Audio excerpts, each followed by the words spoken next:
cadre d'une relation bilatérale et dans le cadre du dialogue sénégalo-maroco-sénégalais, je pense qu'il est indispensable qu'on puisse, au moins dans le respect des règles diplomatiques et protocolaires, amitié, signaler notre présence et réaffirmer notre disponibilité à approfondir les moments d'échange, des dialogues plus communaux. Et effectivement, je m'en vais rapidement présenter les illustres personnalités qui sont là. Et puis peut-être revenir sur deux aspects qui pourront faire après l'objet d'approfondissement. Et c'est toujours heureux que c'est l'année dernière, j'étais venu avec un autre groupe. Cette année aussi, je viens avec un autre groupe, mais qui évolue toujours dans le domaine du développement local en réalité. Donc ça reste toujours le cœur de métier, c'est la gouvernance locale, c'est l'aménagement du territoire. Et je vais commencer par donc l'un des plus jeunes maires, M. Gorgui-Ndong, qui est maire de la ville de Pikine-Ouest, qui est une des villes de la région de Dakar, dans le département de Pikine, qui est une ville qui est à cheval entre Dakar et Rufisque, que vous connaissez bien. Voilà, je vais vous donner une idée. Déjà, entre Dakar et Rufisque, c'est pas très loin. C'est pas très loin, mais c'est une ville cosmopolite, banlieue et puis banlieue, hein, teintée des fois de modernité et de bourgeois. Hein. Il y a une petite gauche caviar. Monsieur Touré, Ibrahim Touré aussi. Donc lui aussi, il est membre du Fonds de développement du service universel, qui est une structure qui s'occupe de tout ce qui est correction des disparités au sein des territoires en matière de couverture universelle. Au niveau de l'ARTP, l'agence de régulation des télécoms, est beaucoup plus connue un peu que le FDSU. Mais en termes d'ancrage, ça le monde plus tiré. Donc il a été aussi directeur général d'une agence qui était chargée de la réinsertion des jeunes de la banlieue. Il y a M. Touré, qui est maire adjoint de la ville de Golfe Sud, qui est une des villes pilotes également au niveau de la grande banlieue. Il y a M. Amjad Ba, qui est le chargé du suivi et évaluation de l'ARD, l'Agence régionale de développement de la région de Fatick. Fatick, c'est la ville du président. Oui. J'avais du boulot. Donc, les ARD, nous en avons au moins 6 ou 7. Les ARD, c'est un peu les bras techniques. L'un d'entre eux, je demande un peu au doyen Diagne. Voilà, pour parler un peu de la spécificité des ARD. Les ARD, c'est les bras techniques. C'est des structures spécialement dédiées aux collectivités locales. Puisque chez nous, comme dans beaucoup de pays, il n'y a jamais suffisamment de moyens. Donc, c'est des structures de mutualisation qui permettent de disposer d'une certaine expertise dans le cadre du diagnostic, de la conception, du pilotage, jusqu'au suivi de l'évaluation des politiques publiques locales. Nous avons donc un de nos doyens aussi dans la délégation, M. Mamadou Ndiaye, qui est l'officier d'état civil de la ville de Rufisque-Ouest, et qui est conseiller spécial du maire de la ville de Rufisque, le maire Daouda Niang, donc qui est une personnalité emblématique au niveau de Rufisque, qui joue un rôle central au niveau de cette grande ville, qui, comme on le sait, a été l'une des premières communes du Sénégal avec notre ville capitale régionale, Saint-Louis. Voilà, donc il y a Abdou Aziz Tandian, qui est le directeur de l'ARD universitaire, hein, aussi directeur de l'ARD de Tamba. C'est des structures similaires. Hein. C'est la même description que j'ai donnée pour celle de Fatick. Tamba est une région orientale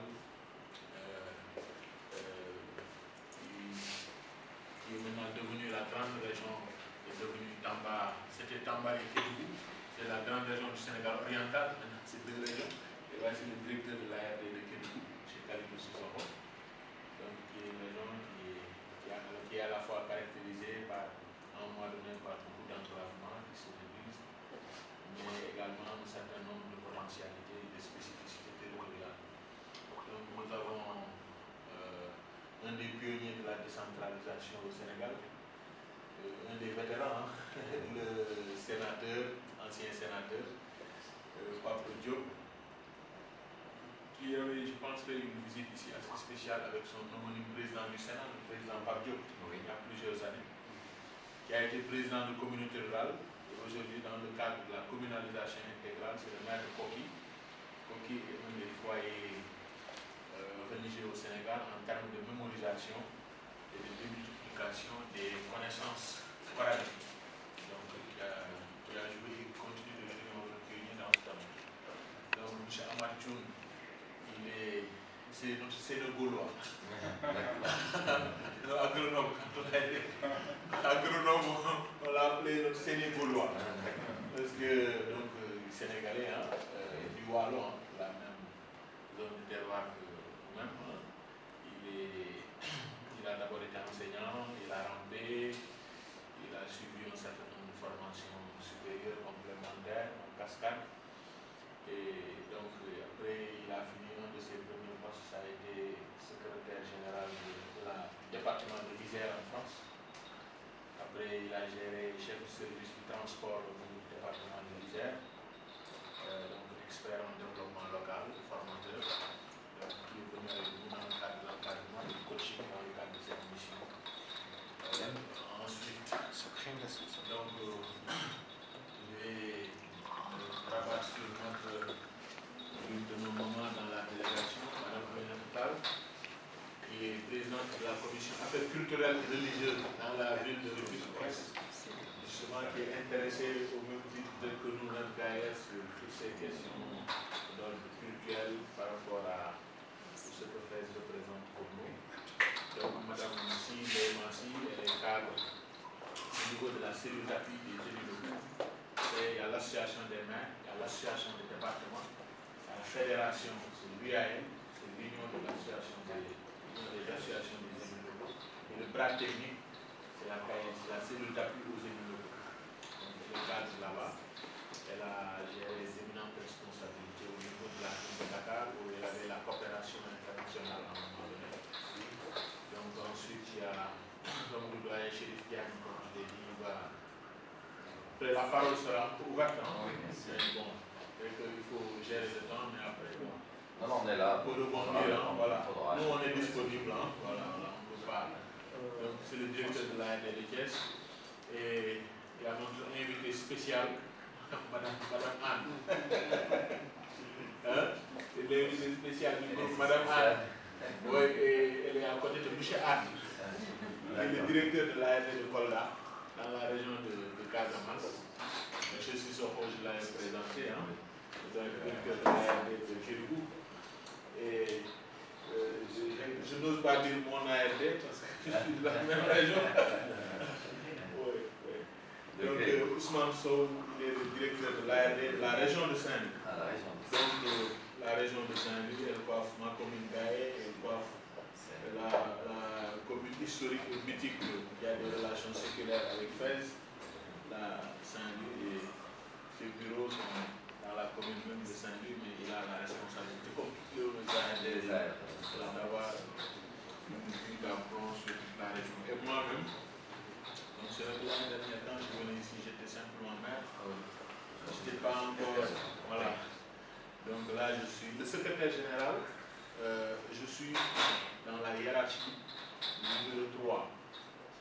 Il y a un président, au niveau national, c'est Aliou Sall, le président de l'association des maires.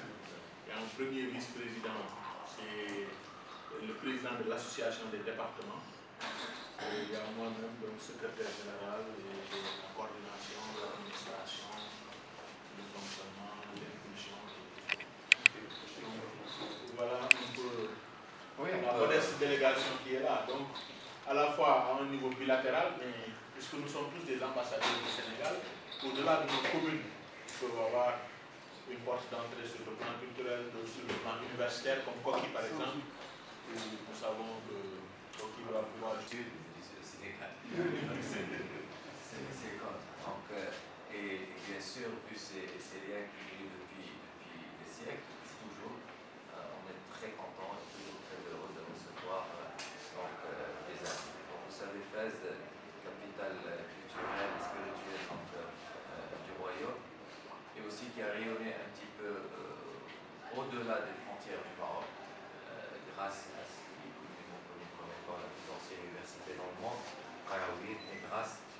certain nombre donc, de ulama et d'érudits qui sont soit venus d'ailleurs pour étudier à Fès ou qui sont partis de Fès pour enseigner la charia, pour enseigner sur le précepte de l'islam un petit peu partout dans le monde et surtout dans les pays du Sud.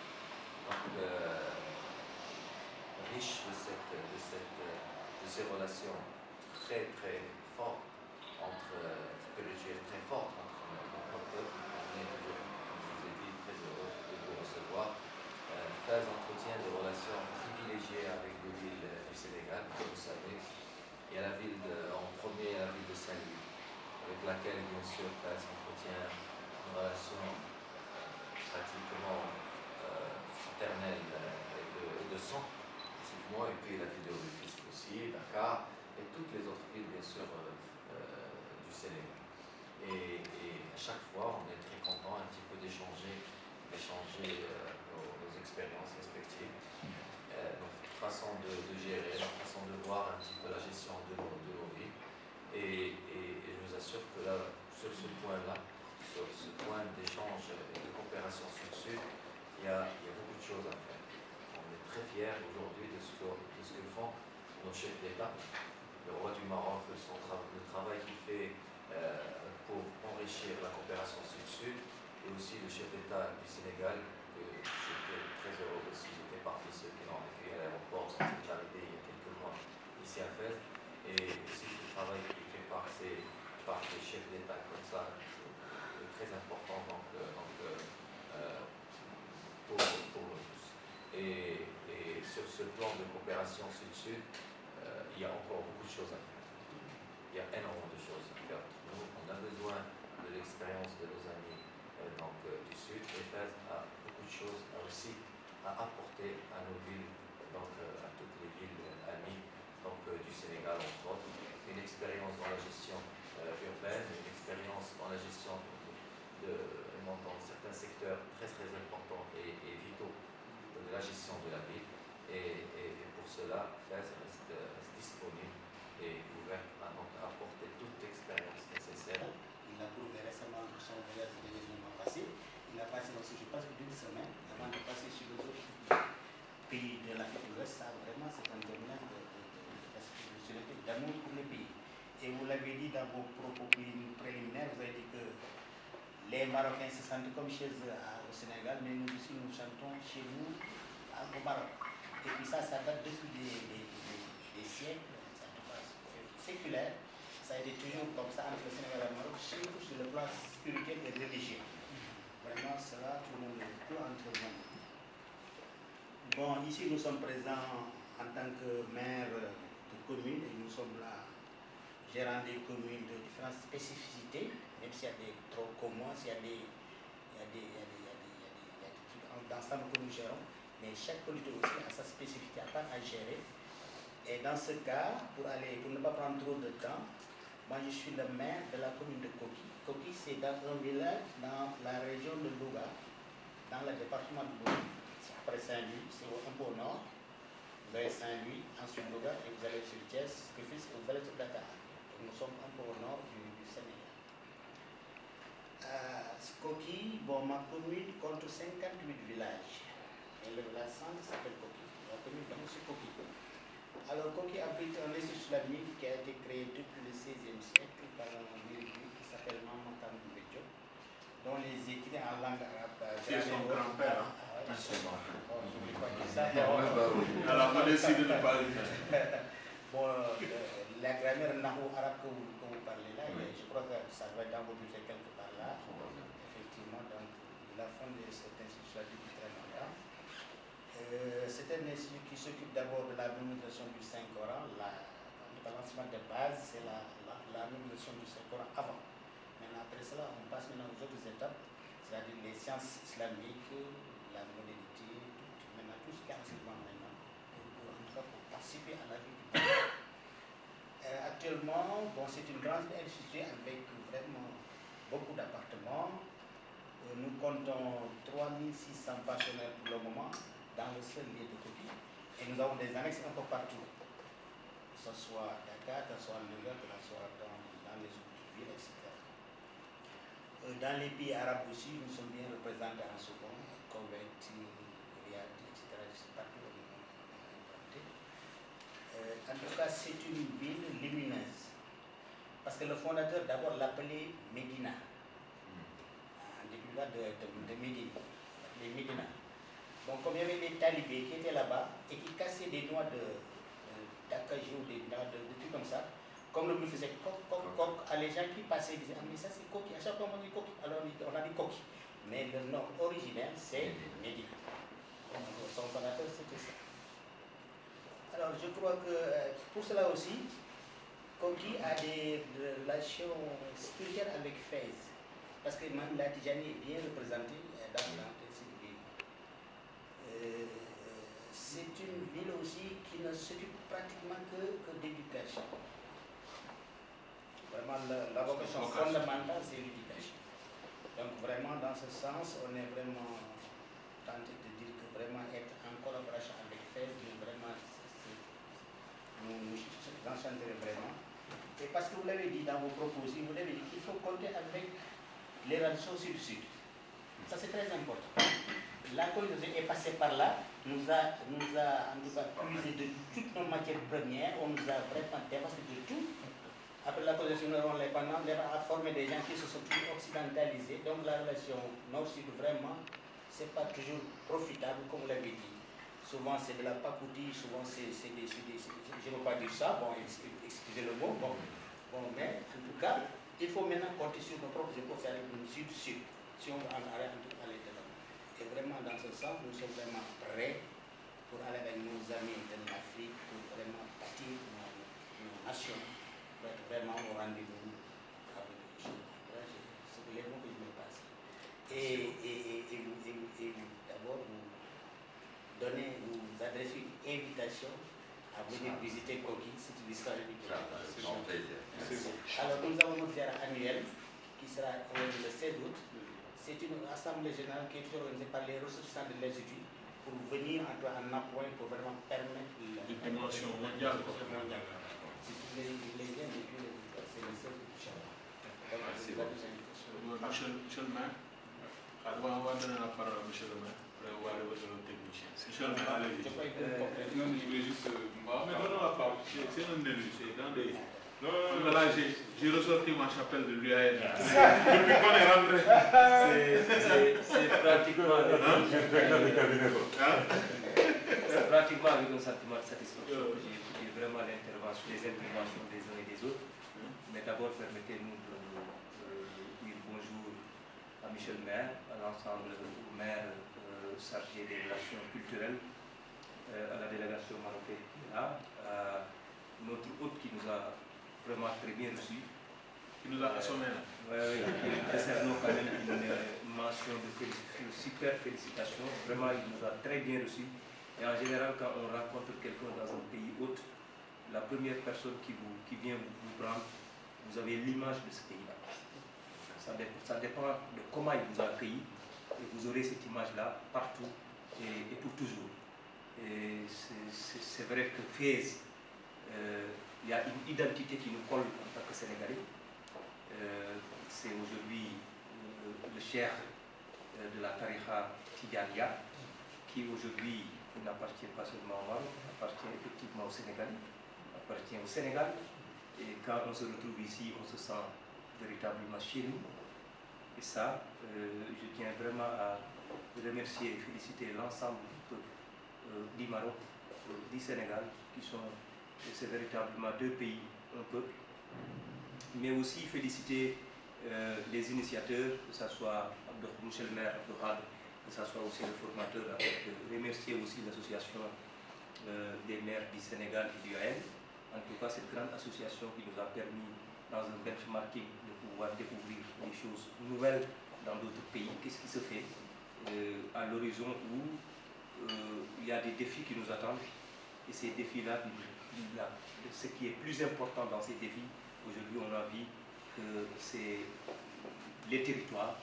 Et ces territoires-là, il nous faut un marketing très solide pour nous permettre de mieux viabiliser ces territoires, mais aussi il nous faut de l'expérience partagée avec les autres, les uns et les autres, en tout cas au niveau des collectivités locales nous nous réjouissons déjà de ce que vous êtes en train de faire au Sénégal, dans les villes où vous êtes en train déjà d'intervenir, même si on ne parvient pas aujourd'hui à avoir un partenariat scellé ici, nous nous félicitons déjà, puisque vous intervenez déjà au Sénégal, dans des villes comme Saint-Louis, dans des villes comme Thiès, dans d'autres villes, et ça, nous avons des villes, c'est vrai, mais nous sommes d'abord avant tout des Sénégalais. Et ça, nous sommes très fiers et très reconnaissants de vous avoir vu déjà intervenir au niveau du Sénégal. C'est vrai que maintenant, il y a de nouveaux défis qui sont lancés. Toutes les villes sont là, que ce soit au niveau de Koki, une ville universitaire que nous pourrons aujourd'hui revisiter à travers l'enseignement coranique, la science religieuse. Qu'est-ce qu'aujourd'hui on peut faire en termes de partenariat entre une ville religieuse comme Fès et une ville de Koki qui regorge énormément de potentialités qu'il nous faut aujourd'hui tout simplement réorganiser pour vendre l'image de Koki, puisqu'en vendant l'image de Koki, on vend l'image de l'islam qui nous appartient à nous tous.